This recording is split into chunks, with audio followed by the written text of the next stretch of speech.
موسم کی تبدیلی کے ساتھ طرح طرح کے امراض اور تکلیفیں عموماً ہر گھر میں آنا شروع ہو جاتی ہیں، اور جب اس کا علم نہیں ہوتا لوگوں کو تو وہ ڈاکٹروں کی طرف رجوع کرتے ہیں۔ اور آج کل ڈاکٹری بھی ایک پیشہ بن چکی ہے۔ ایک دور میں علاج، معالجہ یا ڈاکٹری یہ خدمت تھی، عوام کی لوگ خدمت کرتے تھے اس پیشے کے ذریعے سے۔ اب افسوس یہ ہے کہ ہمارے ملک میں اس کو بطور پیشہ کے اختیار کیا جاتا ہے، لہٰذا ڈاکٹر بھی کسی پیشنٹ اور مریض کے ساتھ اس طریقے سے پیش آتا ہے کہ وہ 2-4 دن اس کے پاس آتا رہے اور اس کی فیسیں بنتی رہیں۔ کم ایسے ڈاکٹر ہیں جن کے اندر اب عوام کی خیرخواہی اور ہمدردی ہو، وگرنہ ان کے سامنے ان کا اپنا محض پیشہ ہوتا ہے کہ انہوں نے اب زیادہ سے زیادہ دولت کیسے کمانی۔ اور حکومتیں اس حوالے سے انتہائی ناقص، ناکمی اور عوام کو کوئی شعور نہیں دے رہی، وگرنہ یہ ذمہ داری تو حکومت کی ہوتی ہے کہ معمولی قسم کی جو امراض موسموں کی تبدیلی سے آتی ہیں اس کی اتنی انفارمیشن ہر ایک رعایا کے فرد کے پاس ہونی چاہیے کہ یہ جو موسمی تبدیلیاں ہوتی ہیں اس کو انسان خود ہی معمولی چیزوں کے استعمال سے ٹھیک کر سکتا ہے۔ پہلے آپ جانتے ہیں کہ آج بھی آپ کی بڑی بوڑھی خواتین وہ عادی ڈاکٹر اور حکیم ہوا کرتی تھی، بہت ساری بیماریوں کے علاج، بچوں کا امراض وہ خود ہی کر لیا کرتی تھی۔ اکثر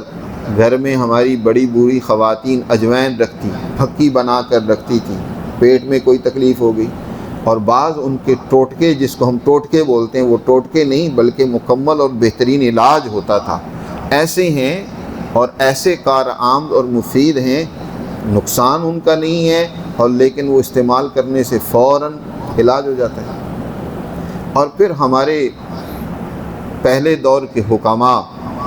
ان کے اندر اس علم کے ساتھ خلوص تھا، وہ عوام کی صحت اور بھلائی کی فکر کرتے تھے، اس لیے جو عام لوگوں کی صحت کی چیزیں تھیں انہوں نے بڑی محنت اور کاوش سے اس کو ہماری غذا کا حصہ بنا دی۔ آپ یہ جتنی چیزیں عام طور پر گھروں میں استعمال ہوتی ہیں، ہم کرتے ہیں، یہ مصالحہ جات، دار چینی، لونگ، کالی مرچ، اجوائن، سفید زیرہ، ادرک، لہسن، یہ اصل میں تو دوائیاں ہیں جی، یہ وہی جڑی بوٹیاں ہیں جو بطور دوا کے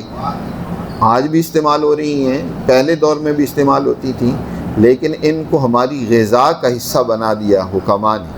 اور ہر ہنڈیا میں یہ چیزیں استعمال ہوتی ہیں، اور اگر ایک ترتیب سے یا سمجھ سے ان کو استعمال کیا جائے تو اسی سے انسان ٹھیک بھی ہو جاتا، بیمار بھی نہیں ہوتا۔ بہر صورت جب موسم تبدیل ہوتا ہے، بخار، نزلہ، زکام، اس طرح کی تکلیفیں انسان کو آنا شروع ہو جاتی ہیں۔ ایک سادہ سا، آسان سا نسخہ بتاتا ہوں، اگر بچوں کو، بڑوں بوڑھوں کو بھی نزلہ، زکام اور بخار ہو رہا ہو،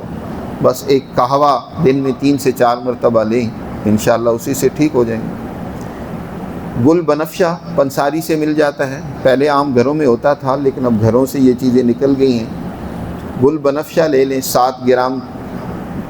یعنی 1 چمچ پر تقریباً 3 گرام، 2 چمچ ڈال لیں آپ، اور کالی مرچ دردڑی سی کر لی جائے، کالی مرچ ہر گھر میں ہی ہوتی ہے تقریباً،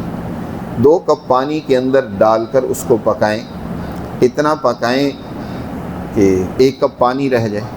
اور حسب ذائقہ اس کو شہد، گڑ، شکر سے میٹھا بھی کر سکتے ہیں، چائے کے طور پر جیسے چائے پی جاتی ہے ایسے اس کو پئیں، انشاءاللہ چاہے کتنی ہی اندرونی کوئی انفیکشن ہوئی پڑی ہے، گلے کی انفیکشن ہے، نزلہ زکام لگا ہوا ہے، بخار ہو رہا ہے، دن میں 2 سے 3 مرتبہ، ضرورت کے تحت 5 مرتبہ تک پیا جا سکتا ہے، کوئی نقصان اس کا نہیں ہے۔ اس کو استعمال کرنے سے ایک ہی دن کے اندر انشاءاللہ افاقہ ہوگا، اگر مزید ضرورت ہو تو دوسرے دن بھی استعمال کر لیں، 3 دن تک استعمال کریں۔ آسان، بہت سستا، بہترین علاج ہے۔ دعاؤں میں یاد رکھنا اپنے دوست حکیم عثمان غنی کو۔